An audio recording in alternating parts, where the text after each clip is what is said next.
కేయూరాణి న భూషయంతి పురుషం హారా న చంద్రోజ్వలాః న స్నానం న విలేపనం న కుసుమం నాలంకృతా మూర్ధ్నిజాః వాణ్యేకా సమలం కరోతి పురుషం యా సంస్కృతా ధార్యతే క్షీయంతే ఖలు భూషణాది సతతం వాగ్భూషణం భూషణం.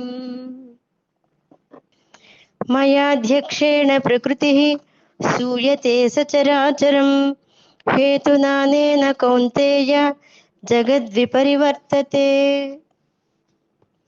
ముందర శ్లోకాలలో భగవంతుడి యొక్క దృష్టిలో ఈ చరాచర జగత్తు ఏ రకంగా ఉంటుంది, ప్రకృతి ఎవరి యొక్క అధీనంలో ఉంటుంది, ఎవరు ప్రకృతి అధీనంలో ఉంటున్నారో విషయాలన్నీ తెలుసుకుంటూ ఇంకా ఏ విధంగా పరమాత్మకి దగ్గర అవ్వాలో విషయాలను తెలుసుకుందాం. ఇప్పుడు మళ్ళీ చెప్తూ ప్రకృతి అంతా జడము, కానీ పరమాత్మ చైతన్య స్వరూపుడు. పరమాత్మ యొక్క సహకారం చేతనే ప్రకృతి ఈ చరాచర జగత్తుని అంతా నడిపిస్తోంది. సూదంటురాయి అంటే ఒక మ్యాగ్నెట్ యొక్క సమీపంలో ఒక ఇనుప సూదిని పెడితే ఆ సూది అటు ఇటు కదులుతూ ఉంటుంది. అదేవిధంగా పరమాత్మ యొక్క సాన్నిధ్యం వలననే ఈ ప్రకృతి అంతా నడిపించబడుతోంది. ఈ శ్లోకంలో పరమాత్మ యొక్క శక్తిని వర్ణించడానికి అధ్యక్షేణ అనేటువంటి పదం వాడబడింది. ఒక సభ జరగాలి, సక్రమంగా జరగాలంటే అధ్యక్షుడు ఉండాలి. అధ్యక్షుడు లేకపోతే ఆ సభలో ఎంతమంది సభ్యులు గుమిగూడి ఉన్నా కూడా ఆ సభకి చైతన్యం రాదు. అధ్యక్షుడు వచ్చి కూర్చోవటం చేతనే సభకు చైతన్యం వస్తుంది. ఆ సభనంతటినీ కూడా అధ్యక్షుడు సమర్థవంతంగా నడిపిస్తాడు. అలాగే ఒక కోర్టులో మిగిలిన వాళ్ళు ఎంతమంది వచ్చి కూర్చున్నా జడ్జి వచ్చి కూర్చుంటేనే కానీ కార్యక్రమం ముందుకు సాగదు.